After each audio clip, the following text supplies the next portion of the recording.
Are you ready to receive the word? Let's pray. Father God, samahan niyo po kami. We are very honored and grateful for the privilege of studying the smartest book in the world. As we study this today, Lord God, allow our eyes to be open and our hearts to be awakened. Gisingin mo ang aming mga natutulog na puso para ang iyong mga salita ay hindi lang po namin basta maaral sa aming isipan, kundi ito, Panginoon, ay maging parte ng aming buhay at pumasok sa aming puso. In Jesus' name we pray. Everybody say, Amen. Let's open up our Bibles to Acts chapter 2, verses 42 all the way through 47. And while you are turning, I just want to take this opportunity to appreciate all of you who are joining us sa kauna-unahang pagkakataon. We don't take this lightly. Alam ko pong it takes an effort to come to church every Sunday, and you chose to be with us today. You could be anywhere in the world, pero pinili niyo pong makasama kami, and it means a lot to us. Sana po hindi po ito yung una't huli, kundi simula pa lamang po ng journey natin together na magpakalalim kay Jesus. Acts 2, 42 to 47. They devoted themselves to the apostles' teaching and to fellowship, to the breaking of bread and to prayer.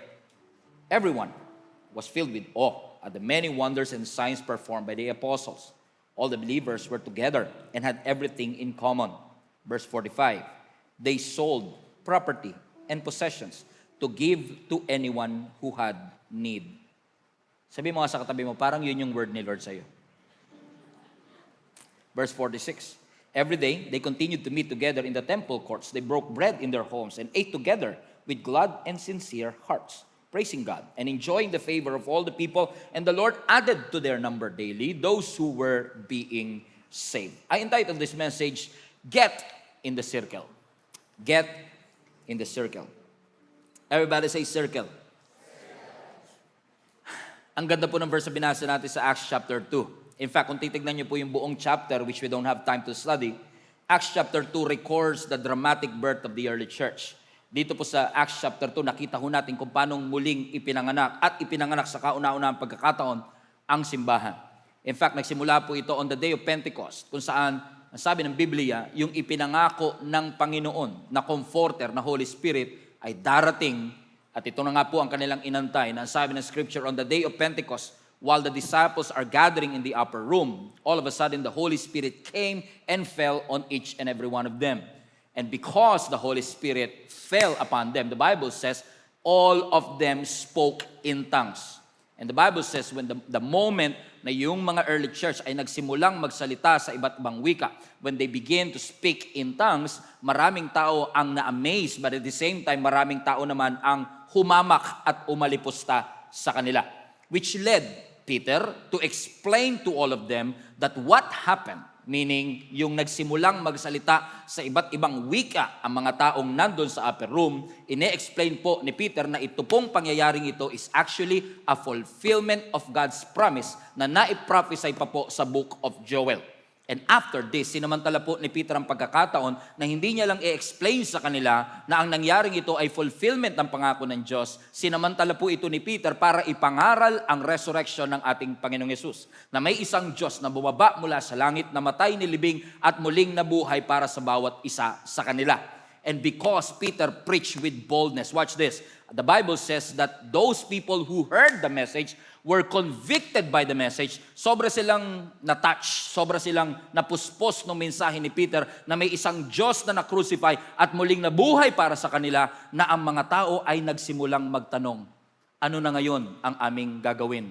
Now that we know that this Jesus died on the cross for us, what shall we do now? And then Peter took that opportunity, and Peter said, okay, here's what you're going to do. You need to repent of your sins, you need to be baptized in water, and you need to receive the gifts of the Holy Spirit. Now notice, ang sabi ng Scripture, nung nagtatanong ang mga tao kung ano ang gagawin nila dito sa mabuting balita na kailangang na-receive, ang sabi ni Peter sa kanila, hindi sapat na marinig nyo lang ang mabuting balita, kailangan nyong magsisi sa inyong mga kasalanan, kailangan nyong mabautismuhan sa tubig, at kailangan nyong tanggapin ang regalo ng banal na Espiritu. And watch this, and the Bible is very clear to us that 3,000 people responded to that message, and 3,000 people God saved. Hallelujah! In just one preaching, thousands of people accepted Jesus and responded to that call. And for the first time in history, a new community of believers were formed. Now all of a sudden, yung walang membership, yung mga members nagtatago, all of a sudden, they were thousands of people who believe that Jesus Christ is the Messiah. Now the question is this, what would you do? Ano ang gagawin mo sa 3,000 bagong mananampalataya? Those people who put and entrust their lives to Jesus Christ, who said, I believe in Jesus Christ, what will you do sa mga taong ito?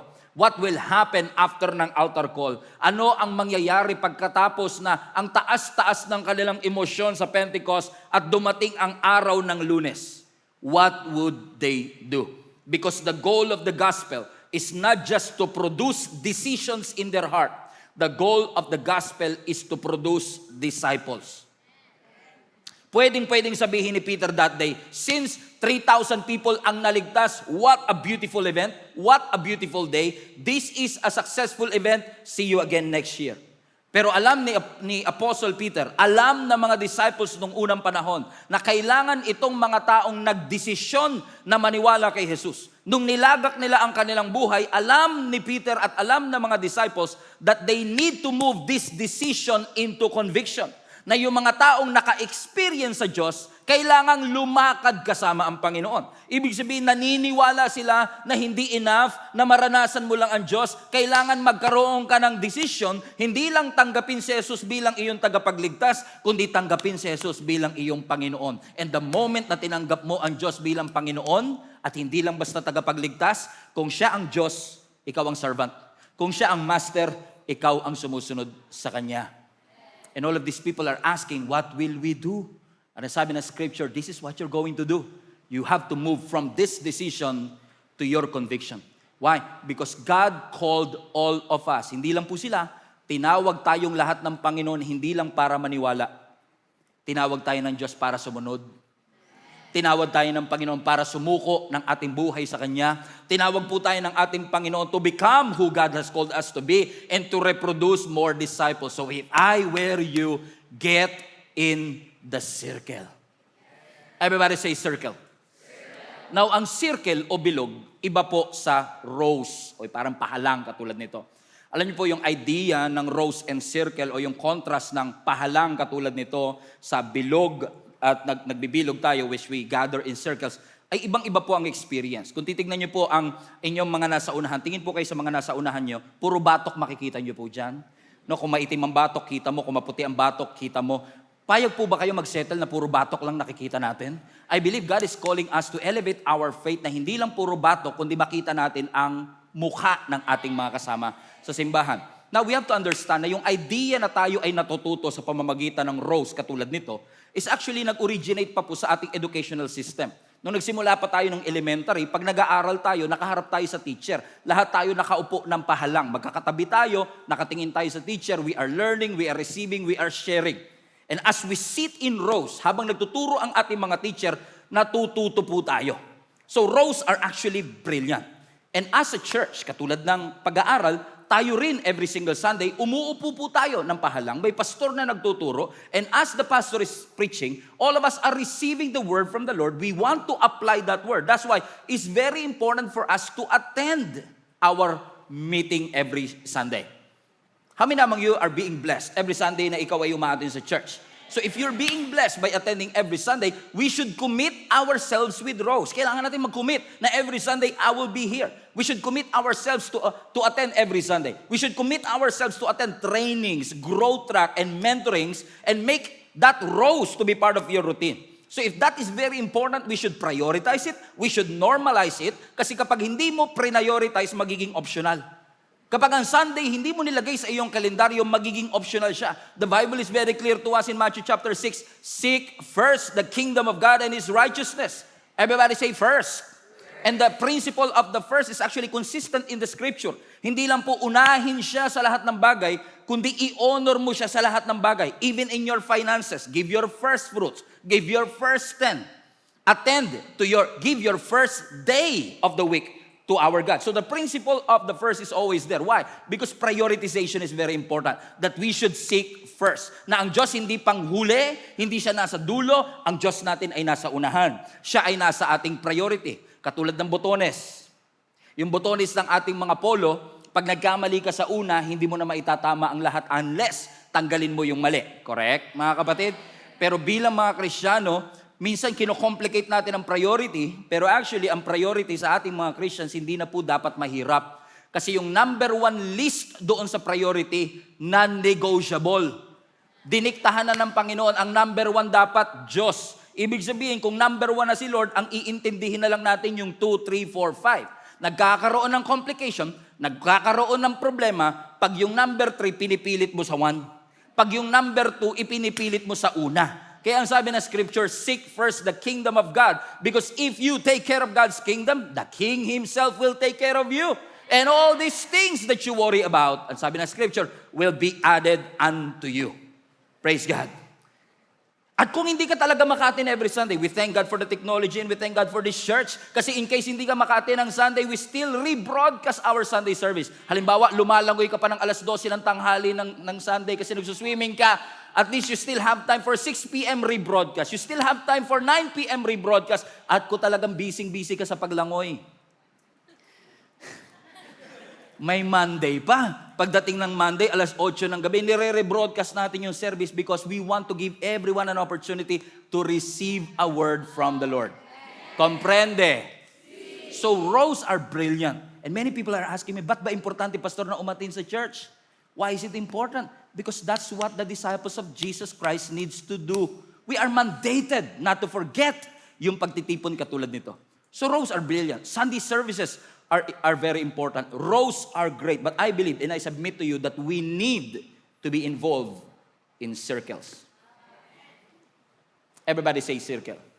Now that's not an idea that came from me. In fact, it was actually an example of our Lord Jesus Christ.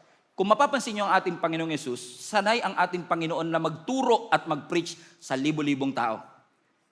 Amen?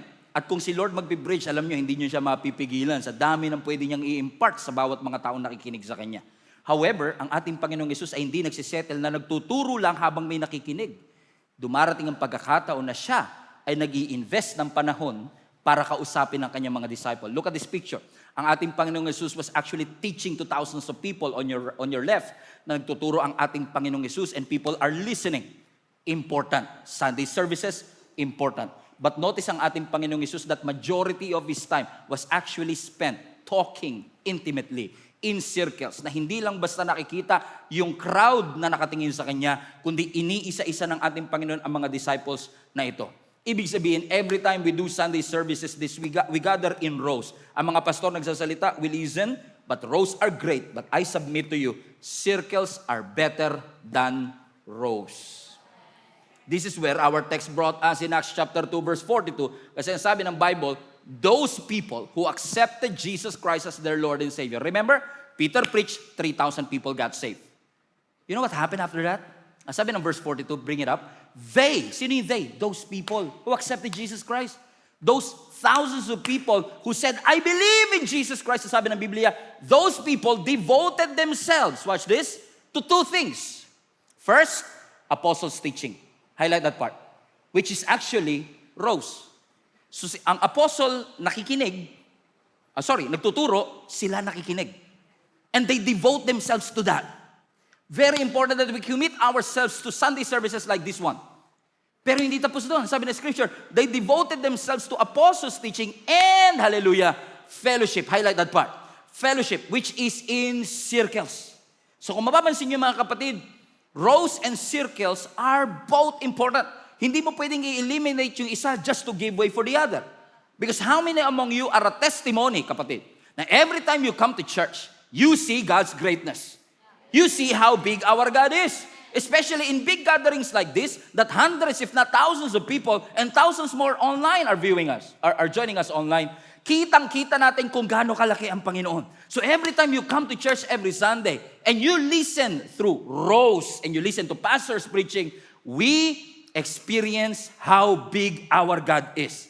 But the moment you turned those rows into circle, ewan ko kung napapansin nyo, every after ng service, may mga nagbibilog-bilog dyan. Because ayaw natin puro libag sa batok lang ang nakikita natin. We want to see mga tigyawat natin sa mukha. And the moment we start those rows into circle, we don't just see how big our God is. We now see how near He is. So hindi mo lang nakikita kung gaano kalaki ang Diyos. Nakikita mo kung gaano kalapit ang Panginoon. Na yung katabi mo ay may pinagdadaanan ng parehong pinagdaanan mo rin before. Amen, mga kapatid. That's why it's very important for us not just to settle for rows, but desire for circles. And I'm not negating or belittling in any way yung importance ng Sunday service. Because every time we come to church, how many among you, para kayong nagagasolinahan? Every time you come to church, hinang-hina ka na ng Sabado and then you receive a message para mong gustong hamunin ng mga kaaway at ang mga demonyo. Sabi mo, lumabas kayo lahat ng mga demonyo, ready na ako. Because the church is a fuel, but not necessarily the finish line. I mean, yan ang fuel mo, pero hindi ka dapat nagtatapos doon. You don't settle for it. In fact, ang idea why we have this one is to actually get all of you into rows. Because it's possible na ang simbahan, we gather crowds, thousands of people, but not make disciples.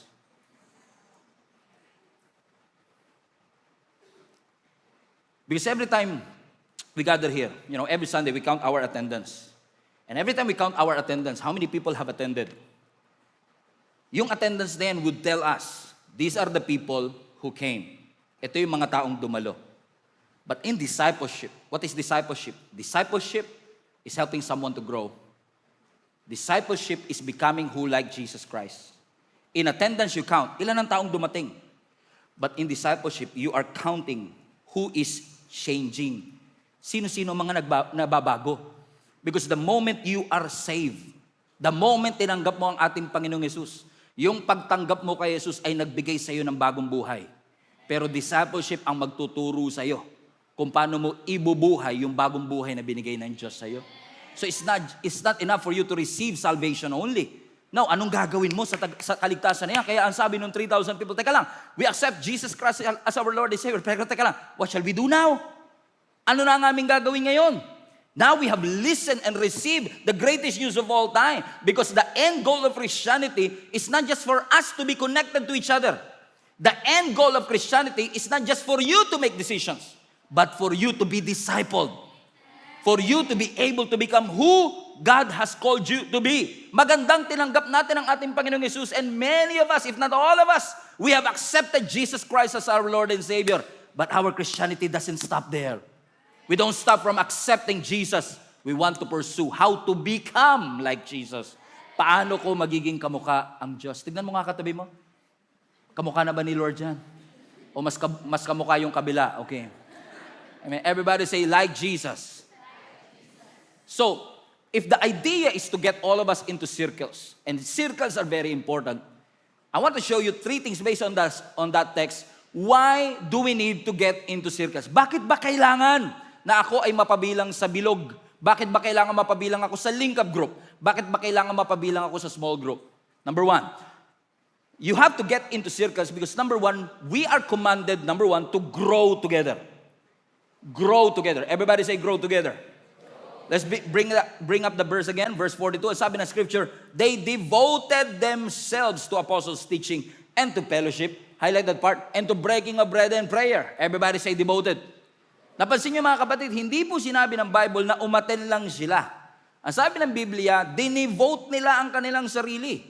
Ibig sabihin, hindi nila trinato na kaswal ang kanilang spiritual growth. Kumbaga, itong mga taong tumanggap kay Jesus, sineryoso nila, paano ba kami lalalim? Sineryoso nila, paano ba kami lalago sa ating Panginoon? Kasi nung tinanggap ko si Jesus, nakaramdam ako ng emotional excitement. Nung tinanggap ko si Jesus, may nag-init sa aking puso, parang gustong-gusto ko na talagang mabuhay pa uli. Pero ang tunay na ebidensya na talagang tinanggap mo si Lord, may magbabago sa habits, may magbabago sa pattern ng buhay mo, may magbabago nga sa schedule mo eh. Bakit? Dati every Sunday natutulog ka hanggang alas 11 ng umaga. Nung hindi mo pa kilala ang ating Panginoong Hesus, ang Sunday day off. Pero ngayon, ang Sunday para sa Panginoon. See, the first evidence that you accepted Jesus Christ as your Lord and Savior, nagbago ang schedule mo. Nagbago ang pattern ng iyong buhay. Because salvation happens in a moment.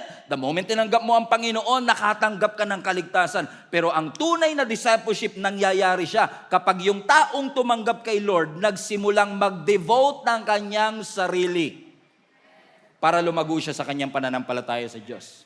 Ibig sabihin, meron kang buhay before, meron kang ginagawa dati, may mga kaibigan ka noon, may sarili kang pangarap at schedule noon, Pero nung tinanggap mo ang ating Panginoong Yesus, lahat yun, sabi mo, Lord, lahat ng bagay na nakasanayan ko, gusto kong mag-adjust dito sa bagong buhay na gusto mong mangyari sa akin. Ibig sabihin, hindi natin binibuild ang ating spiritual lives based on our convenience. Ito na tayo. Fasten your seatbelt, papunta na tayo sa exciting part.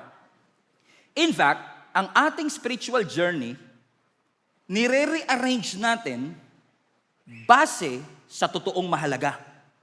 Ibig sabihin, ang spiritual community, ang paglago sa ating Panginoon, ay hindi lang basta optional appointment. Hindi lang siya basta kung mangyari, di mangyari. Ang spiritual community, hindi siya yung may kalendaryo ka na, okay, baka may lugar pa dyan, isiksik natin itong spiritual community. Isiksik natin itong link-up group. Hindi ho. Because you accept Jesus Christ as your Lord and Savior, watch this, you are actually reorganizing your whole life. Kasi alam mo, this is now the great thing that I must do in my life. Ibig sabihin, ito ang buhay natin noon, pero nung tinanggap natin si Lord, hindi natin sinabing, Lord, ito na kasi ako dati eh. Ganito na kasi nakasanayan ko. Pwede bang ikaw na lang mag-adjust? It doesn't work that way, isn't it? Nakakatawa, pero madalas natin ginagawa. Bakit? Kasi tinanggap mo na si Lord. Hindi si Lord mag-a-adjust. Ikaw ngayon mag-a-adjust. Ano ba kalooban mo, Lord? Yan pala kalooban mo. Hindi yan ang ginagawa ko. So mag-a-adjust ako ngayon. Because you're growing. You're maturing. You are becoming like Jesus Christ. Okay. Sino sa inyo, halimbawa, nakakita ka ng sofa, ng upuan. Yung sofa ba? Nakakita ka ng sofa sa isang bakanting lote. Sabi mo, grabe, Lord, salamat. Pangarap kong magkaroon ng bahay, pero salamat may sofa na bago yung bahay. Unang tinupad yung sofa, bago yung bahay. At Lord, dahil binigyan mo ako ng sofa, yung design ng bahay ko ngayon nakadepende na sa sofa. Will that work? For example, look at this picture. Halimbawa, nakakita ka ng sofa sa bakanting lote. Sabi mo, Lord, ang ganda naman ng sofa na binigay mo. And because you have given me this design, yung ipapagawa kong bahay ngayon, mag-a-adjust base dito. So, hindi ako pwedeng magpagawa ng Egyptian-themed na bahay. Hindi ako pwedeng magpagawa ng Mediterranean-themed na bahay kasi ito na yung sofa. So, yung milyong-milyong igagastos ko doon sa bahay, depende sa design ng sofa na ito. Which is, if you think about it, what? Kasi in reality, this is actually what happened. Bibigyan ka ng bahay, at kung ano disenyo ng bahay, yung laki ng sofa, yung disenyo ng sofa, ang mag-a-adjust doon sa bahay. Hindi bahay ang mag-a-adjust sa sofa.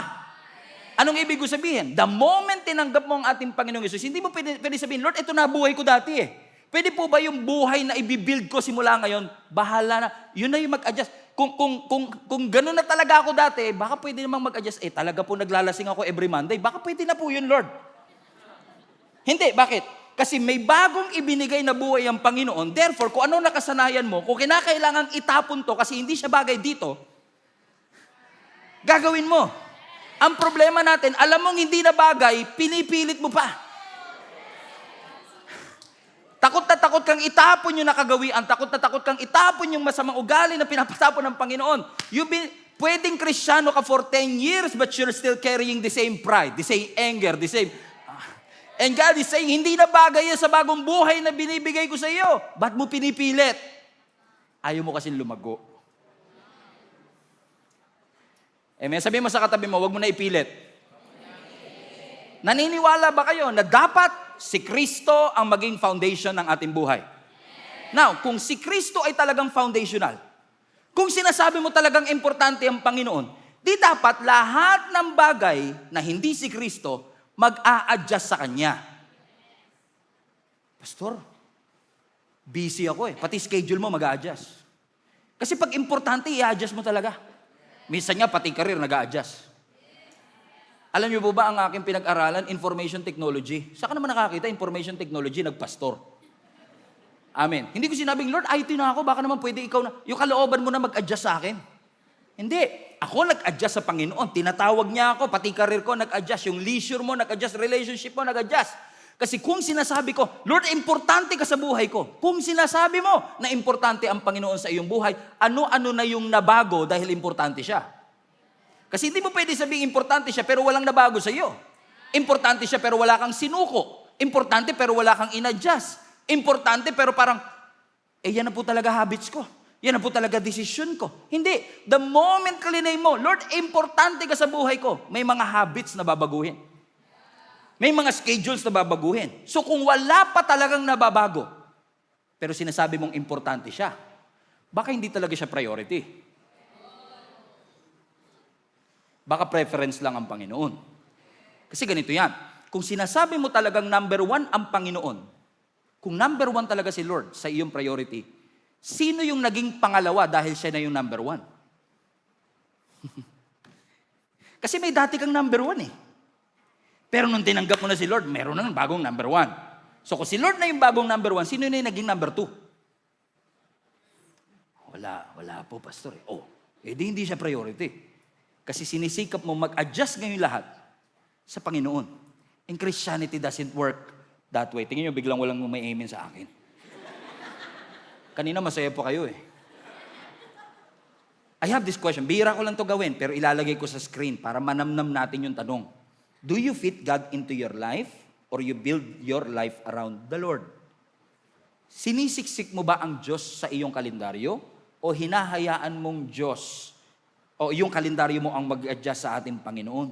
Because you cannot become deeply formed. Hindi ka totoong magbabago by something that you just occasionally participate in. Paano mo masasabing totoo kang mababago ng pagsisimba mo ng pagbabasa ng Bible kung hindi naman natin siya ginagawa talaga lagi? Tingnan mo nangyari sa mga disciples ha. Wala silang kamalay-malay tungkol sa Jesus na ito. Then narinig nila yung preaching ni Peter. Sabi nila, hindi, totoo yan. Maniniwala kami dyan. Ano na gagawin namin susunod? Sabi ni Apostle Paul, ni Peter, mag-repent kayo. Tanggapin nyo ang gifts of the Holy Spirit. And you know what happened after that? They devoted themselves. Nag-adjust sila. And starting from that, because they devoted themselves to apostles' teaching and fellowship, ang sabi ng Bible, binuksan nila bahay nila. Yung bahay nila, sinabi nila, hindi na lang akin to, sa atin ng lahat to. Grabe. What a commitment. They shared food together, they ate together, they admonished each other, they prayed together, they learned together, and that's exactly what we are doing every time we gather in small groups, in circles.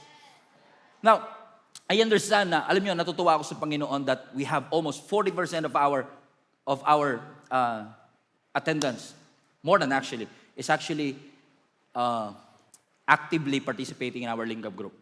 Actually, that 40% is a modest estimate because kung titingnan ko, we have almost 2,000 people who are part of our Lingap group and we have 4,000 people attending our church. So that's actually close to 50%, right? But let's just say modest, 40%. And 40% of the people are actually being part of the Lingap group. Ano ba ang Lingap group? Ang Lingap group is actually a smaller community na nagtutulungan kung paano tayo lalalim kay Jesus. And we meet in circles. Amen? That's why nagtutulungan tayo because we know, we recognize, hindi tayo lalago mag-isa. And I submit to you mga kapatid, I've been serving the Lord for 26 years now. I've been your pastor for 12 years, more than 12 years, almost 13 years. And I have concluded, it's almost impossible for a person to grow without a small group. Almost impossible. You can say otherwise. Pwede mo sabihin, Pastor, lumago naman ako. Actually, nag-improve po ang buhay ko. Yeah. Dati matampuhin ka ngayon, mas matampuhin na. Nag-improve. Dati 2 kaha, ngayon 4 na. Nag-improve. 2 bote, ngayon 2 case. Wow, grabe. Praise God, nag-improve. No, huwag niyo palapakan. Pero ano ibig sabihin mga kapatid? May nagbabago. But, let me just say this to you. For those of you who've been part of the Lingap group already, I just want to remind all of you today, ang Lingap group ay hindi lang po lugar for us to make friends. Ang Lingap group ay lugar kung saan yung mga magkakaibigan ay nagtutulungan para sumunod kay Jesus.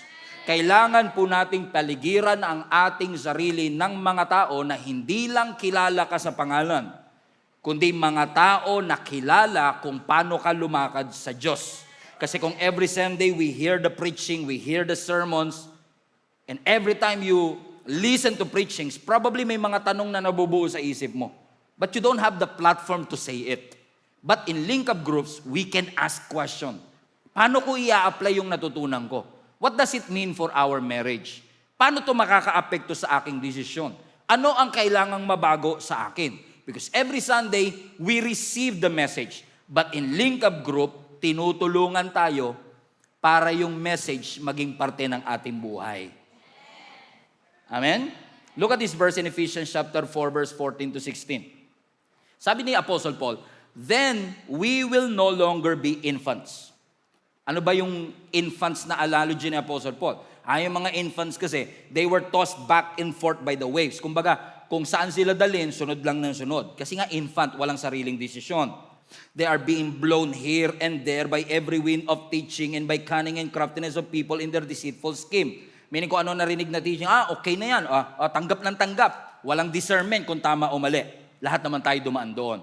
Pero ang sabi ng verse 15, but instead, we should speak the truth in love. Highlight this part. Everybody read, we will grow. Alam niyo sa Christianity, parang yung science natin dati, di ba? May go, grow, and glow. Ganyan tayo. We will go and preach the gospel. We will grow in our relationship with God. And eventually, we will glow. Because we are the light of the world. Amen. Sabi mo nga sa katabi mo, go, grow, glow. Corny, no? Ganyan lang talaga ako. Pero ang sabi ng Biblia, we will grow, to become in every respect the mature body of Him who is the head that is in Christ. So pasinin nyo, hindi sinabing you must grow. Sabi ni Apostle Paul, we. Sinama niya sarili niya. Siya na nga nagtuturo, lalago pa siya. Ganun kasi talaga. Hindi porket ikaw na nagtuturo, hindi ka nalalago. Hindi mo pwedeng sabihin, I'm too big for a small group. You cannot say that.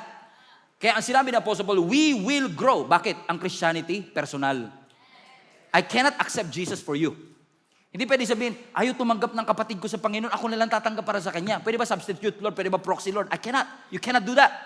Amen? Because Christianity, receiving Jesus Christ is personal. But Christianity, although personal, hindi siya private. Kailangan we grow together.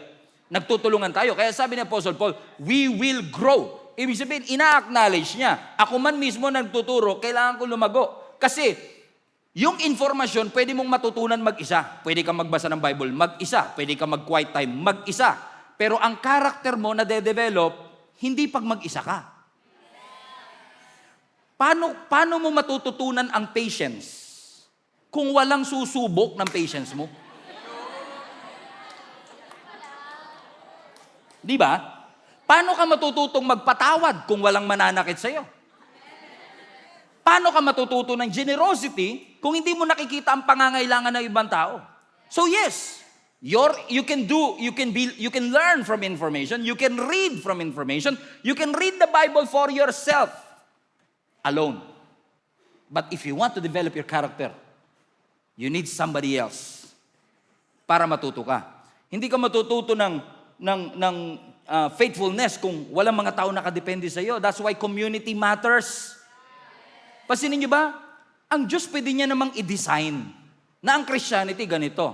May Diyos, may Bible, may ikaw. Tapos na. Yun lang ang Christianity. Basta may Diyos, may Bible, ikaw, okay na. Pero nilikha niya pa ang simbahan. Bakit? Yes, God is enough. Yes, importante ang Bible. Yes, magandang may dedication ka. Pero you have to admit and recognize na ang Christianity is not just about God, your Bible, and you. Kasama yung mga kasama natin sa church. Bakit? Ang Diyos kasi minsan sumasagot siya ng panalangin sa pamamagitan ng ibang tao. Kumbaga minsan, may mga prayer ka na hindi ikaw nag-pray. May mga sagot sa panalangin mo na hindi dahil ikaw nag-pray. Kundi may ibang tao na nag-pray for you. Minsan, ang encouragement ng Panginoon hindi papadaanin dito. Minsan papadaanin sa katabi mo. Okay, ito matindi. Minsan yung correction, hindi laging dumadaan dito. Kasi minsan nabasa mo na ayaw mo paggawin eh. Sabi ng Lord, ayaw mo ha. Lalagyan kita ngayon ng leader na magsasabi sa iyo, love your enemy. Because the goal of the church is not just how many people are attending the church. And I submit to you, I thank the Lord for this church. I thank for thousands of people na every single Sunday, you set aside your time. Hindi lang naman oras ang binibigay niyo sa church every Sunday eh. Namamasahe ho kayo. Meron pa ba tayo na nagpapa-reimburse sa mamasahe every Sunday? Thank God, libre pa parking natin today. Di ba? Pero meron kayong sinakripisyo, damit. Di ba? Family time. Mga panahon ninyo na dapat tulog na tulog kayo today eh. sinakripisyo nyo. And I appreciate that. We all appreciate that. But the goal of the church is not just how many people attended. No, the goal of the church, ilang tao na bago. Hindi ilang tao ang dumalo. Amen. Kundi ilang tao ang nababago. Ilang tao ang hinuhubog ng Panginoon. Ilang tao ang lumalago sa kanilang mga pananampalataya. Kasi ang Diyos natin, hindi niya lang po binago kung saan ka pupunta. Dati, papunta tayo lahat ng impyerno. Pero dahil kay Jesus, ikaw at ako ngayon ay may access sa kaharian ng langit.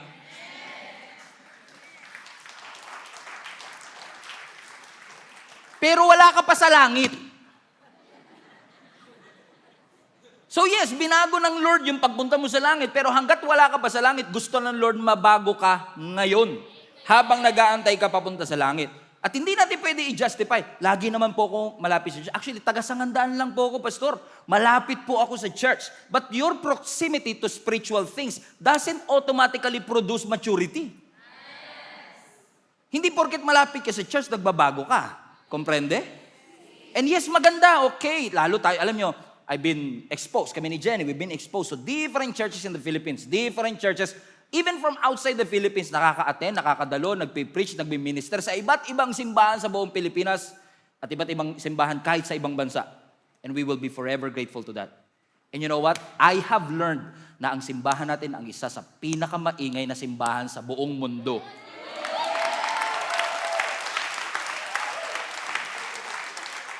At pinatunayan nyo yan ngayon lang. And sure, magandang maingay ang ating simbahan. Maganda na marami kang memorized na Bible verses. Nakabisado mo pati mapa doon sa dulo ng Bible. Hindi ko sinasabing mali na kapag ikaw ay nag-pray, napakahaba ng prayer mo, 3 hours magpipray ka lang sa pagkain. Ano yung ibig ko sabihin? O sure, mahaba ka mag-pray. Sure, kabisado mo ang Bible verse. Sure, pag nag-worship tayo, grabe Lord, worthy is your name. Sige, naglabasan ng mga litid mo. Pero discipleship is not measured by how loud you are in the church, how many verses you memorize. Ang tunay na discipleship, pag-uwi mo ng bahay. Paano mo itrato asawa mo? Paano mo kausapin mga magulang mo? Paano mo i-handle ang perang pinagkaloob ng Panginoon? Yun ang tunay na discipleship. Akala kasi ng iba, ang discipleship, gagawin kang mabuting Kristiyano. Tama yun. Totoo naman na kapag ikaw ay hinuhubog ni Lord, nagiging kamukha mo si Lord. Komprende? Ibig sabihin, hinuhubog ka, nagiging kawangis ka ng Panginoon, nagiging mabuting Kristiyano ka. Pero ang discipleship, hindi lang maging mabuting Kristiyano ka, kundi maging mabuting asawa ka. Maging mabuting anak ka. Maging mabuting empleyado ka, na hindi ka nagpiprint ng resume.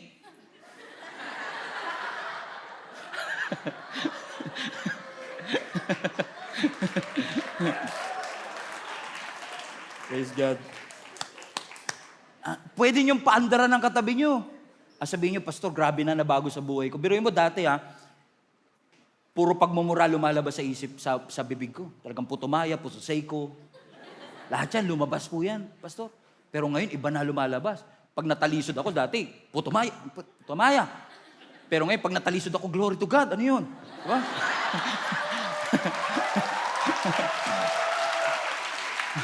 Pag natapilo ka, hallelujah! Ano ba yun? But true Christianity is not just changing your religious vocabulary. Ang real Christianity is a transformation of how you treat other people. Paano natin itrato yung mga waiter, yung mga security guard?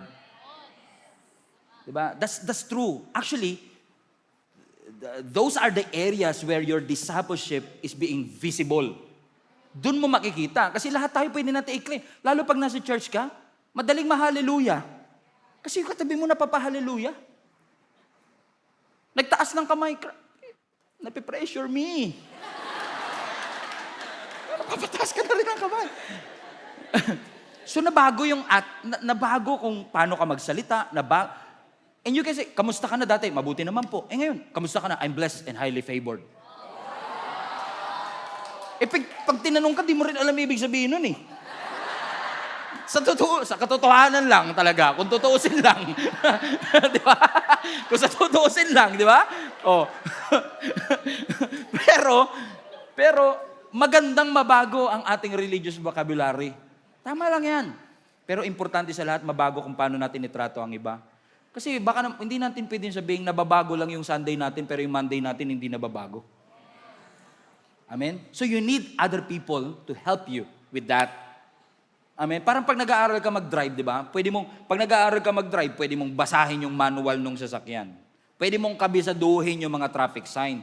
Pwede kang pumasa sa written exam. Pero hindi pwedeng hindi dumaan sa stage kung saan kailangan may makakatabi ka na magsasabing ganito ang tamang pagliko, masyadong malakas ang tapak mo sa sinilyador o sa brake. So you need to be surrounded with somebody who knows how to drive, to teach you how to drive. You should grow together. Amen? And if you want to get into the series, hindi lang to grow together, but also number 2, to walk together. Everybody say walk. Amen? Hindi lang lumalago kayo, kundi naglalakad kayo na magkasama. Ano po ang sabi ng Bible sa verse 42 pa rin? They devoted themselves to apostles' teaching and to fellowship. Everybody say fellowship. Now, alam niyo po ba yung salitang fellowship is actually from the Greek word koinonia. K-O-I, koi, as in koi na isda. No, koino, nia, N-I-A. So yung salitang fellowship, nakikita niyo po yun, highlight mo nga yun. Yung salitang fellowship is actually from a Greek word, koinonia, nang ibig sabihin ay partnership. So ibig sabihin, nung tananggap nila si Lord, hindi lang sila nag-devote na, sige, turuan nyo kami. Kundi they devote themselves, teka lang, hindi magandang tinuturuan lang ako. Dapat may kapartner ako. Kasi you can attend to a church, for example, like this one, with thousands of people, and yet, after the service, you still feel lonely. That's why Christianity is not limited to one meeting. Kaya po tayo merong large meeting, katulad nito every Sunday, and then after the service, within the week, nagagather tayo in small circle. Small circle, big circle. Anak ko niya yung sinasabi ko. So magandang may large gathering at hindi mo pwede pastor na puro large gathering lang, wala nang small gathering. Or yung iba naman, extreme. Pwede bang small gathering na lang ako na wala na akong large gathering? Ibig sabihin, may link up group ako pero hindi ako umati ng Sunday? Or okay lang ba, pastor, Sunday na lang ako, yun lang talaga availability ko at hindi na ako umati ng link up group? Bakit po hindi? Kasi magkaiba po sila ng function. Hindi mo pwede sabihin, naligo naman na ako, okay lang hindi na ako mag-toothbrush. Tama. Sino po dito naligo kayo kanina? Okay. Sino po yung naligo ka na, nag-toothbrush ka pa? Taas kamay.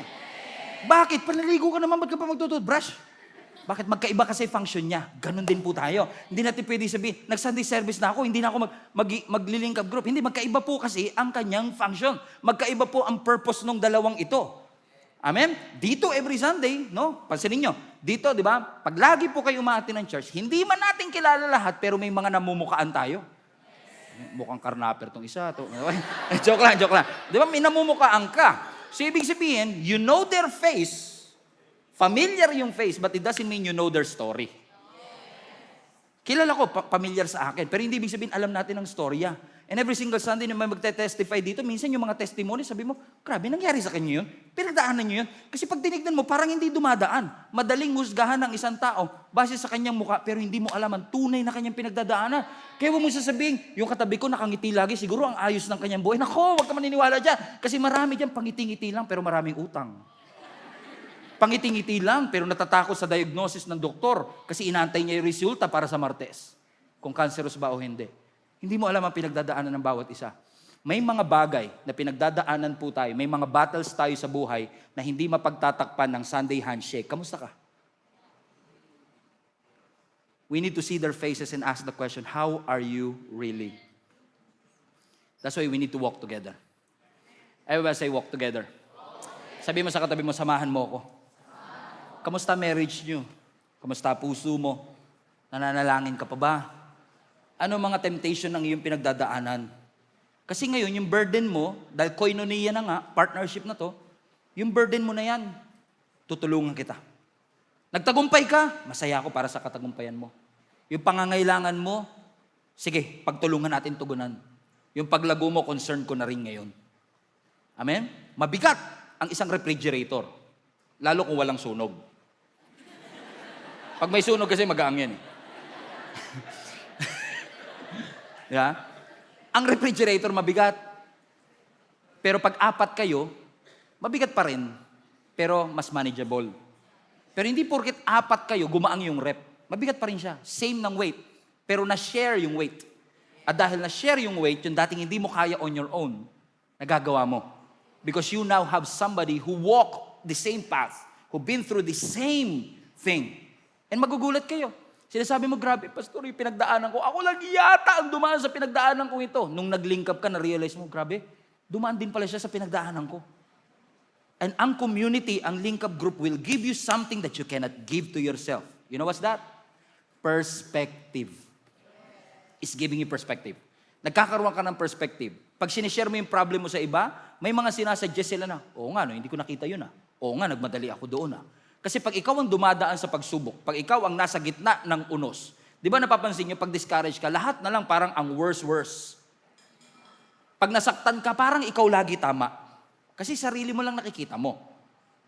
Pag ikaw ay natutugso, pakiramdam mo, okay na to, mag-compromise na lang ako. Hindi bigla-biglang nawawala ang pagsubok, pero may mga tao na nakakasama mong nananalangin. So all of a sudden, may nagpe-pray para sa'yo, may nag-check sa'yo, may nagbibigay ng advice sa'yo, may nag-i-encourage sa'yo. That's why you need to surround your people with spiritually mature people who will say, who are bold enough to say, mali yan ginagawa mo, sister. CC.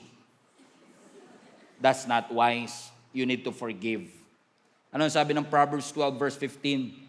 Fools think their own way is right. A. Sa katotohanan lang. But the wise listen to others. Sa Tagalog, ang mga mangmang, pakiramdam nila, yung gusto nilang paraan yun lagi tama. Pero ang sabi ng Biblia, pero yung mga may karunungan, marunong makinig sa iba.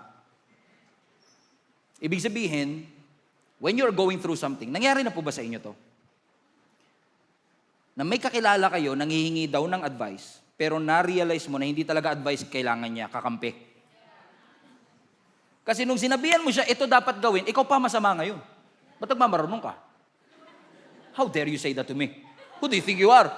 Humingi ka na advice pinipigyan. Kasi may mga tao, pag dumadaan sa pagsubok, nangangailangan encouragement.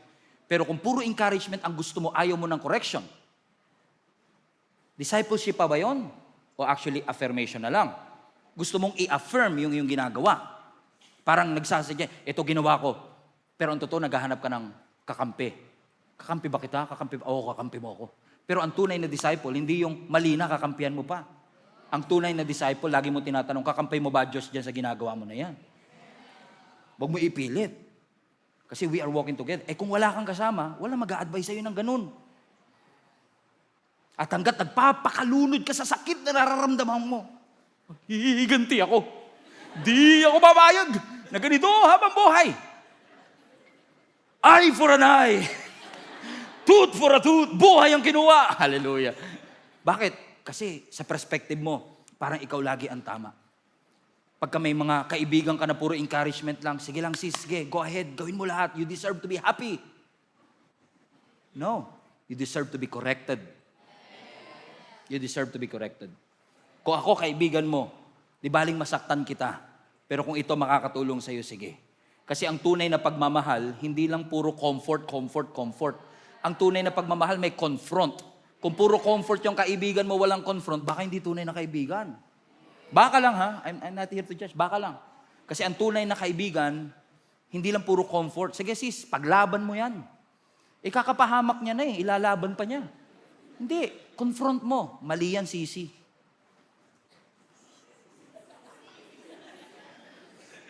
Let's walk together. Everybody say walk together.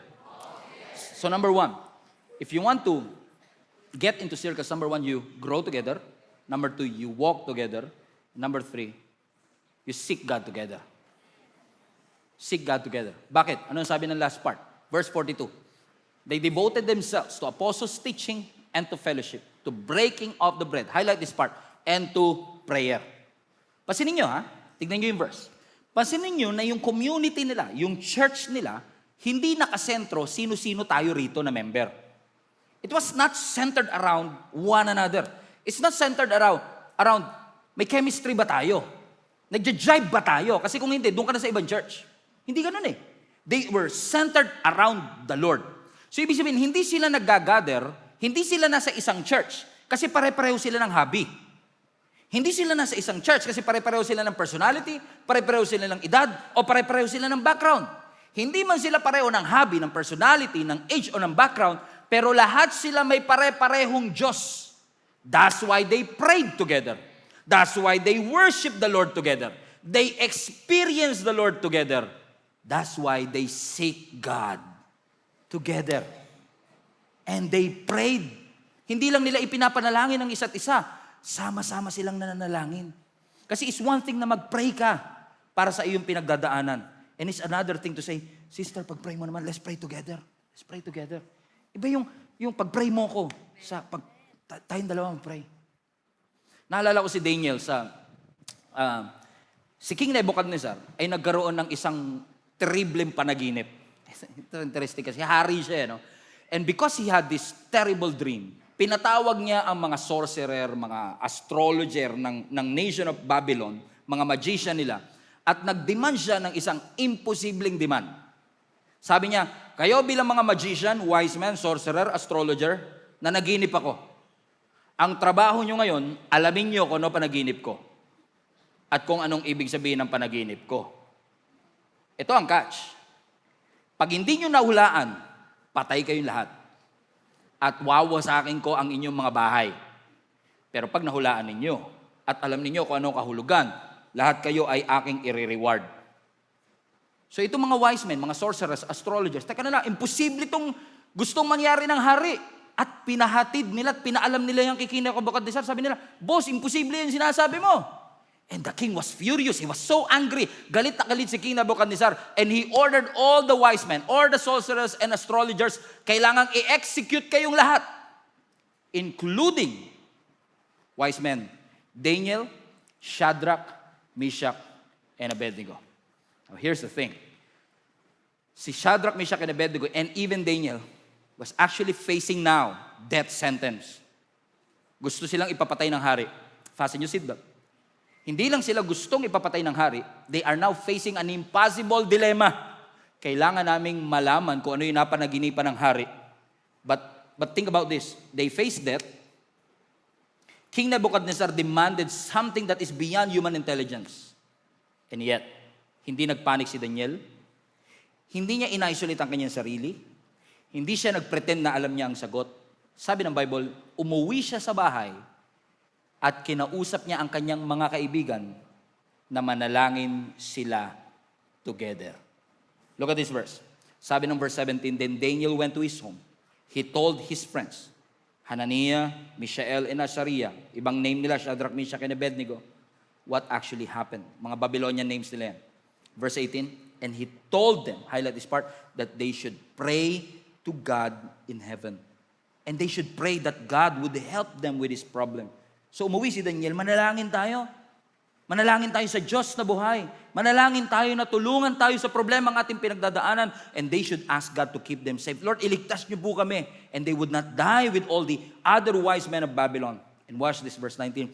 And during the night, Daniel had a vision. God showed him the secret of the king's dream. Then Daniel praised the God of the heaven. Daniel faced a death sentence. At nung humarap si Daniel sa death sentence, hindi niya lang kailangan ng kaibigan. Ang kailangan niya mga kaibigan na marunong manalangin. Mga kaibigan na marunong alamin ano ang kalooban ng Diyos. Naniniwala ako, anak at kapatid, na kailangan mo ng mga tao na hindi lang alam kung ano ang storya ng buhay mo, kundi mga kaibigan na alam idulog yung storya ng buhay mo sa Diyos na buhay. Kasi pwedeng surrounded ka ng isang community, pero yung community at friendship nyo, walang Diyos. So connected kayo with each other, pero walang transformation na mangyayari. And you can have amazing friends in your life, but you still remain spiritually immature. Anong gusto mong gawin, Pastor? Hiwalayan ko sila? No. Pray to the Lord na one day somehow, magkakasama tayong sasamba sa ating Panginoon. Kasi posibleng you can laugh together, you can travel together, you can eat together. Kabisado nyo ng isa't isa, but your friendship alone cannot guarantee transformation. That's why Christian community like this one, like link up groups, must have a center outside itself. Kasi ang goal natin hindi lang maging masaya. Ang goal natin, paano magiging kawangis ng Diyos. Kaya ibang-iba yung circle of friends sa discipleship community.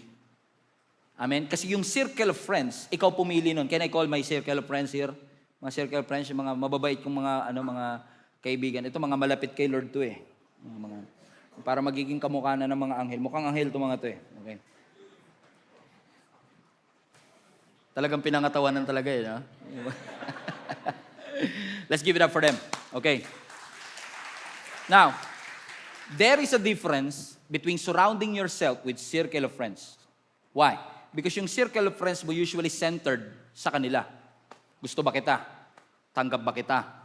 May chemistry ba tayo? Natutulungan mo ba ako? I mean, hindi kita masyadong gusto pero sige, kasama ka na rin. Ikaw. So usually, ang circle of friends mo nakadepende kung sila ba are you going to serve me? So you surround yourself with circle of friends. So pag may tinawag ka, you are my people. Kayo mga tao ko. I love you with all my heart. Pero there's a difference between circle of friends to a discipleship community. Kasi sa circle of friends, pinipili mo sila based on your preference. Pero sa discipleship community, you need a center. Merong nasa gitna. At hindi ikaw yun. Si Lord yun. Amen? And all of a sudden, now that God is the center, mapapansin nyo ang discipleship community is actually focused on the center, which is the Lord. Kasi kung entertainment ang center, social club lang tayo. Kung business ang center ng friendship natin, network lang tayo. Amen? We eat together, magkakaibigan tayo. Pwedeng we converse together, we laugh together, we are a social club. But the moment we center our friendship to who God is, so we are not just eating together, we read the Bible together. We pray together. We come to church together. And all of a sudden, dahil si Lord ang center ng lahat kayo ngayon, hindi nyo pinupurso kung paano magiging close sa isa't isa, kundi paano magiging close kay Lord. At dahil nagiging close kayo kay Lord, hindi nyo namamalayan you getting close to each other also. That's the difference between discipleship community. If I were you, I will find not just a circle of friends, but a spiritual community that will help me grow. That all of us are committing ourselves to seek God together. Thank you sa inyo. Everybody say, seek God together. Amen? Bakit? Ang goal ng Link Up Group, ang goal ng community natin, hindi lang tayo maging malapit sa isa't isa, kundi maging malapit tayo sa ating Panginoon. You know what happened? Verse 47, because of that, they praised God, they enjoyed the favor of all people. Everybody read this with me. And the Lord added to their number, highlight this part, daily, those who were being saved. Kaya hindi lang every Sunday may nadadagdag. Every day may nadadagdag. Kasi every day, they meet together, they ate together, they prayed together. Kapatid, I don't know exactly what you're going through right now. I'm not here to judge kung ano po pinagdadaanan ko. Only God knows how busy you are, how complicated your schedule is. Pero anumang level ng ating Christianity, I still believe that there's always another level for you. And maybe, ang next step ng iyong spiritual life ay hindi yung makinig ng isa na naman preaching. Hindi yung umattend na naman ng isang conference. Hindi yung magbasa na naman ng isang libro. Maaari na ang next step ng iyong Christianity ay bigyan ka ng Diyos ng mga tao na lalakad kasama mo patungo sa pagiging malapit sa Panginoon. Mga taong alam kung ikaw ay napapalayo. Mga taong alam kung ikaw ay nanlalamig. Mga taong alam kung ikaw ay lumalago sa pananampalataya at maghahatid sa iyo pabalik sa Diyos. Stop trying to follow Jesus alone. You need a community that all of us will grow together, that all of us will walk together, and all of us will seek God together.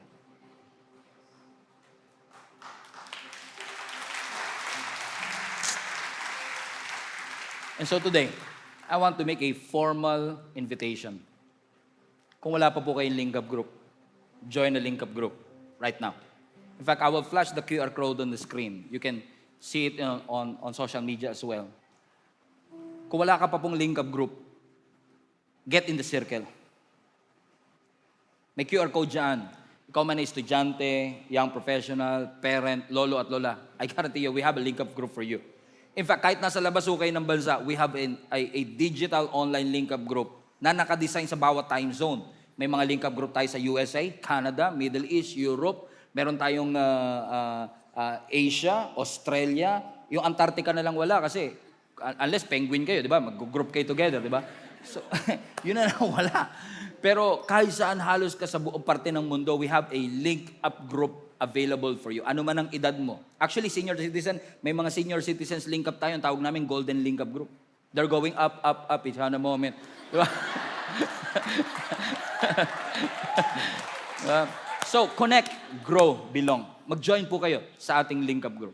Maaari sabihin mo, Pastor, I have a flight to catch. Hindi ako kailangan ko na umuwi agad na maaga ngayon. Wala akong time today. But this invitation, hindi lang para ngayong araw. Pwede mong picturean tong QR code na to and maybe on Wednesday, on Thursday, or maybe next year, kausapin ka ng Panginoon to be involved in a link-up group. Amen? Do so. Scan the QR code. Register immediately. Kaninang umaga, there are hundreds of people who registered already. It almost broke our website. No, but thanks be to God, we still have a lot of more room to grow. Amen? We have literally hundreds of people who leads our link-up group and more than willing to sacrifice their time to help you grow in your faith. But, let me warn you, hindi porket nag-join ka sa link-up group, our link-up groups are perfect. Ang mga leaders po natin hindi perfect. Yung pastor nyo nga hindi perfect. Okay? But, all of us are imperfect people trying to serve a perfect God. That's more important. So, let's just grow together. Scan nyo po yung QR code if you want to join the link-up group. Or better yet, after the service, you can stay. May mga link-up group tayo dito. Actually, doon pa sa likod, sa may overflow area natin, may mga link-up groups rin po doon. If you want an extended time for link-up group, just join any of them or ask any of our leaders, mga volunteers natin, and we are more than willing to connect you. Kung hindi man, you can register through this QR code and we will reach out to you as soon as possible because we want to help you grow in your faith. Amen? Tayo tayong lahat. Sabi mo sa katabi mo, get in the circle.